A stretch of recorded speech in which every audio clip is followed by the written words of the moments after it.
तो बेटा जो चैप्टर अभी हम करने जा रहे हैं वो है वेक्टर्स। क्या है बेटा? वेक्टर्स। वेक्टर्स काइनेमेटिक्स करने के लिए बहुत ज़्यादा ज़रूरी है। वेक्टर्स के बारे में बेटा हम पहले भी जो चैप्टर हमने किया था मोशन, उसके अंदर हम पढ़ के आए हुए थे। तो बेटा फिजिकल क्वांटिटी क्या होती है, सबसे पहले ये बात आती है बेटा, फिजिकल क्वांटिटी वो होती है जिसको हम नाप सकते हैं। क्या नाप सकते हैं? जैसे कि बेटा टेम्परेचर हो गया, प्रेशर हो गया, स्पीड हो गई, वेलोसिटी हो गई, एक्सेलरेशन हो गया, है ना, और बताओ फोर्स हो गया। ठीक है, इस तरह की क्वांटिटीज़ को हम नाप सकते हैं, वो बेटा फिजिकल क्वांटिटीज़ होंगी।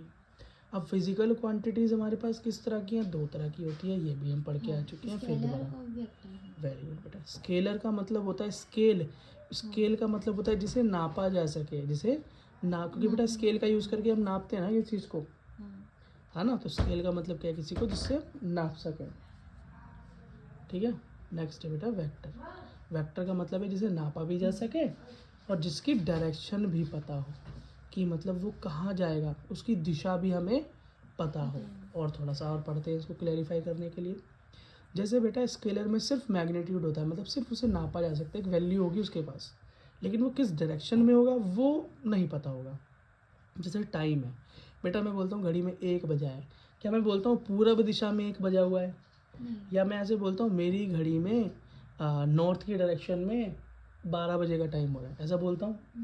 नहीं बोलते ना। मास है बेटा, मास बोलता हूँ, मास मतलब वेट हो गया किसी का। केजी में जैसे मैंने बोला कि भाई तुम्हारा मास 1 kg है, वैसे ज़्यादा ही कम बता दिया। मान लो तुम्हारे हाथ में कोई चीनी है, चीनी की थैली है, वो 1 किलोग्राम है, तो क्या मैं बोलता हूँ तुम्हारे हाथ में जो थैली है ना, नॉर्थ डायरेक्शन में उसकी वेट 1 किलोग्राम है? तो बेटा डायरेक्शन का इससे कोई लेना देना नहीं। टेम्परेचर, स्पीड, ये क्या है बेटा? हमारे स्केलर क्वांटिटीज़ हैं। अब वेक्टर क्या होते हैं बेटा? जिसका मैग्नीट्यूड भी होता है, डायरेक्शन भी होती है। जैसे वेलोसिटी, वेलोसिटी को याद कर लो बस, जिससे ये याद रहता है ना कि V for vector, V for velocity, बस। फिर वेलोसिटी से बनने वाले सारे फॉर्मूलों के अंदर वेलोसिटी के साथ बेटा क्या घुसता चला जाता है? वेक्टर घुसता चला जाता है। जैसे एक्सेलरेशन, एक्सेलरेशन का फॉर्मूला है क्या? Velocity per unit time, change in velocity per unit time acceleration होता है बेटा। तो एक्सेलरेशन में भी आ गई वेलोसिटी, ये भी होगा वेक्टर। फोर्स क्या होता है बेटा? हाँ, मास इनटू एक्सेलरेशन, एक्सेलरेशन में फिर से वेलोसिटी घुस गई, तो ये क्या हो गया? वेक्टर क्वांटिटी हो गई। वेक्टर का रिप्रेजेंटेशन कैसे करते हैं? तो जैसे मान लो फोर्स एक वेक्टर क्वांटिटी है, तो हम फोर्स का F लिखते हैं और उसके ऊपर एक एरो बना देते हैं। ये एरो ही रिप्रेजेंट करता है कि ये बेटा एरो रिप्रेजेंट करता है कि ये एक वेक्टर क्वांटिटी है, एक ऐसी क्वांटिटी है जिस पर डायरेक्शन भी है और मैग्नीट्यूड तो है ही है। विदाउट मैग्नीट्यूड तो कोई फिजिकल क्वांटिटी हो ही नहीं सकती। मैग्नीट्यूड नहीं होगा तो नापोगे कैसे, है ना। अब मैं बोलूँ हैप्पीनेस, खुशी, क्या खुशी की कोई मैग्नीट्यूड हो सकती है? तुम क्या बोलोगे? यार मैं बहुत खुश हूँ, क्या ऐसे बोल सकते हो मैं इतना किलो खुश हूँ या इतना सेंटीमीटर खुश हूँ? नहीं बोल सकते ना, क्योंकि बेटा कोई मैग्नीट्यूड नहीं है। बस ये कह सकते हो आज मैं बहुत दुखी हूँ या आज मैं बहुत सुखी हूँ। हाँ, तो नहीं हो सकते ना, फिजिकल क्वांटिटीज नहीं है ना, बात खत्म। अगला देखो बेटा, एडिशन ऑफ वेक्टर। क्या वेक्टर्स को जोड़ा जा सकता है? बिल्कुल जोड़ा जा सकता है। जैसे कि अगर सेम डायरेक्शन के अंदर हो, क्या हो? अगर डायरेक्शन क्या हो? सेम हो, है ना। जैसे कि मान लो एक वेक्टर ऐसे जा रहा है, उसका नाम A है, और दूसरा भी उसी के साथ जा रहा है, उसी डायरेक्शन में जा रहा है, B है। तो दोनों को अगर जोड़ना हो तो कैसे जोड़ेंगे? A को B से प्लस कर देंगे, बात खत्म। ठीक। अब बेटा एक बात याद रखना कि भैया आप बोलोगे भैया सीधा वेक्टर पे क्यों गए, स्केलर के अंदर जोड़ घटा नहीं होता क्या?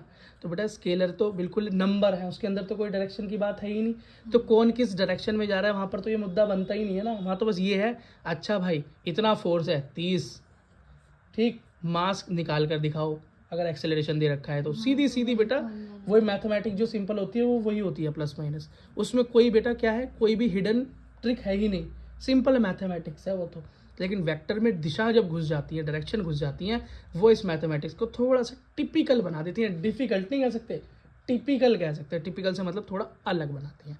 यही हो अगर वो दोनों डायरेक्शन अपोजिट कर लें तो मतलब उन दोनों के बीच में एंगल कैसे बन जाए? 180। अभी तो 0 बन रहा था, साथ साथ जा रहे थे। 180 मतलब एक तो जा रहा है इस तरफ और एक जा रहा है उसकी ठीक अपोजिट डायरेक्शन, 180 डिग्री एंगल बन गए। अब यहाँ पर इन दोनों का एडिशन कैसे होगा बेटा? ये एडिशन नहीं होगा, अब होगा A - B। क्या होगा? ए माइनस बी होगा। ठीक है। अच्छा बेटा, तीसरी ऐसी कंडीशन हो जाए जिसके अंदर कोई भी अलग एंगल बन रहा हो, ना 0 ना 180, इससे कुछ भी अलग बन रहा हो, जैसे कि मान लो ए इस डायरेक्शन में है, बी इस डायरेक्शन में है, या कुछ भी अलग अलग रैंडम डायरेक्शंस हो सकती हैं। तो बेटा उसके अंदर, इस तरह की कंडीशन के अंदर उनका एडिशन करने का जो रूल है वो है बेटा ये फॉर्मूला वेरी इंपॉर्टेंट फॉर्मूला है। यहाँ पर ए है ए वेक्टर और यहाँ बी है बी वेक्टर। उन दोनों के बीच में जो भी एंगल बनेगा उसे कॉस से रिप्रेजेंट करेंगे और थीटा होगी उस एंगल की वैल्यू। हाँ, तो बेटा ये हो गया A square plus B square plus 2ab, कोई ए प्लस बी का होल स्क्वायर हुआ, बस कॉस थीटा उसके साथ आकर जुड़ गया है और टोटल का अंडर रूट है। एक बेटा एग्जांपल देख लेते हैं। मान लो एक बॉक्स है, क्या है, एक बॉक्स है। उस बॉक्स पर दो फोर्स लग रहे हैं, एक लग रहा है 100 न्यूटन का, देखो ऊपर की डायरेक्शन में, एक लग रहा है 10 न्यूटन है, सॉरी 10 न्यूटन का ऊपर की डायरेक्शन में, 10 न्यूटन का नीचे की डायरेक्शन में। उन दोनों फोर्स के बीच में एंगल बन रहा है 60 डिग्री। कितना बन रहा है? 60 डिग्री। कह रहा है रिजल्टेंट फोर्स निकालो। इन दोनों के वजह से जो रिजल्टेंट फोर्स लग रहा है, अब बेटा बच्चे भी पूछेंगे भैया रिजल्टेंट फोर्स क्या होता है? रिजल्टेंट फोर्स का मतलब होता है किसी पर फोर्स लगाने से जो उसके अंदर मूवमेंट आएगी वही रिजल्ट होता है, उसका रिजल्टेंट होता है। जैसे इसके बारे में और मैं बताऊंगा, लेकिन थोड़ा सा यहाँ पर बता देता हूँ। जैसे मान लो एक बॉक्स है ये, ठीक है। अब बेटा मैंने इसके ऊपर एक फोर्स लगा दी यहाँ से 10 न्यूटन की, और यहाँ से भी एक दूसरी तरफ से एक मेरा दोस्त बराबर में फोर्स लगा रहा है 5 न्यूटन की। अब बताओ बेटा यहाँ पर ये मूवमेंट होगी किस तरफ? ये बक्सा जाएगा कहाँ? ये बक्सा ये बेटा हाँ 5 न्यूटन की तरफ चला जाएगा। क्यों? क्योंकि बेटा 5 न्यूटन 10 न्यूटन को रोक नहीं पाएगा। तो डायरेक्शन देखो, दोनों तरफ से फोर्स लग रही है, लेकिन मूवमेंट कहाँ होगी? रिजल्टेंट इस डायरेक्शन में होगी।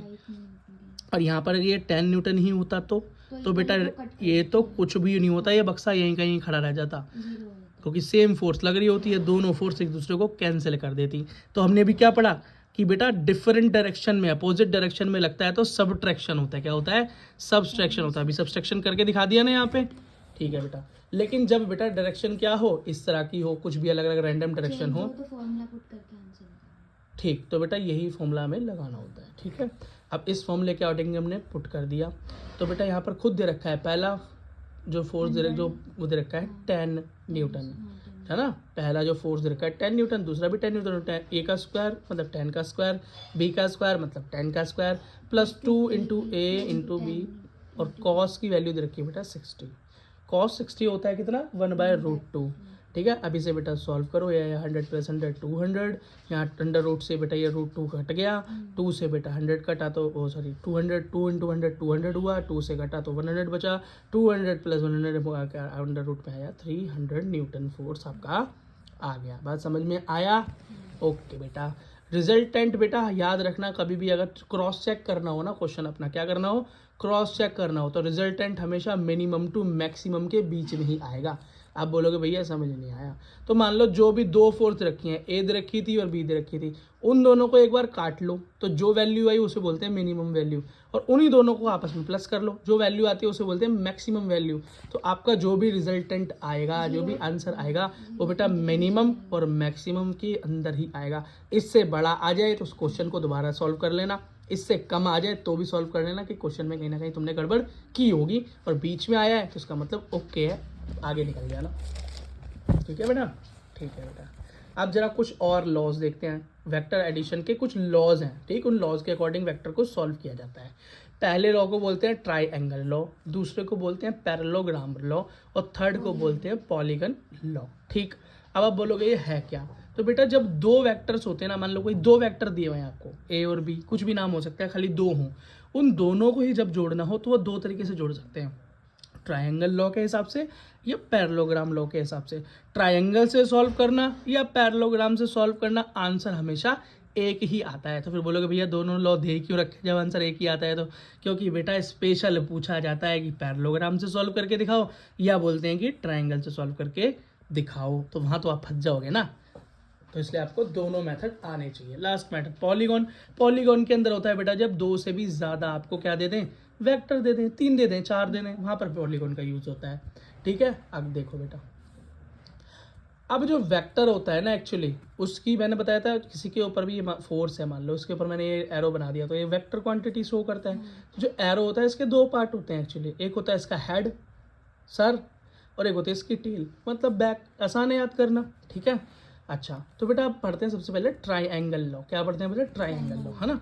तो ट्राइंगल लॉ के अंदर मैंने तुम्हें पहले ही बताया था कि क्या यूज करते हैं हम, दो वेक्टर, सिर्फ दो वेक्टर यूज करते हैं। मान लो यहाँ पर एक वेक्टर था ए और एक था बी, है ना। डायरेक्शन क्या है बेटा? एक दूसरे से चल रहे हैं, कहीं इधर उधर हैं, अपोजिट की बात नहीं करते, बस दे रखे होते हैं, उनको दोनों को जोड़ना होता है। कैसे करते हैं वो? कहीं भी हो, क्या कहीं भी हो। हमारा रूल ये कहता है ट्रायंगल कि पहले वाले वेक्टर का हेड मतलब एरो का हेड ये होता है और दूसरे वाले के टेल को जोड़ देना आपस में। पहले वाले की हेड को, ये मान लो ये हेड है, और दूसरे वाले की टेल मतलब इसको, ये पीछे वाले की टेल को उसके पहले वाले के हेड से, ये ए है और ये बी है, इन दोनों को आपस में जोड़ के ऐसा बना देना तो बेटा तुम्हारा क्वेश्चन सॉल्व हो जाएगा। ठीक है। अब इसमें ट्रायंगल बनाना होता है, मैं अल्टीमेटली क्या फाइंड करना होता है? ट्रायंगल। तो हम सीधा सीधा तो ऐसे जोड़ेंगे तो ट्रायंगल बनेगा कैसे, है ना। तो ये दो लेंथ बनानी पड़ती हैं। तो ये मान लो ए और बी अलग अलग घूम रहा था, हमने ए को बी की टेल से जोड़ दिया और अब क्या होगा? जो मेरा रिजल्टेंट फोर्स बनेगा, इन दोनों फोर्स की वजह से जो रिजल्टेंट फोर्स बनेगा वो कहाँ बनेगा? यहाँ बनेगा। और इसकी वजह से क्या हो गया? ये देखो, इसकी वजह से क्या बना? एक ट्रायंगल जैसी फॉर्म स्ट्रक्चर तैयार हो गया। तो बेटा ये जो ट्रायंगल तैयार हुआ इसी को ट्रायंगल लॉ कहते हैं। और याद रखना रिजल्टेंट जो फोर्स की डायरेक्शन होती है, अगर कोई पूछे तो वो हमेशा जो ओरिजिनल फोर्स होता है उसकी डायरेक्शन क्या होगी? अपोजिट होगी, याद रखना, ठीक है।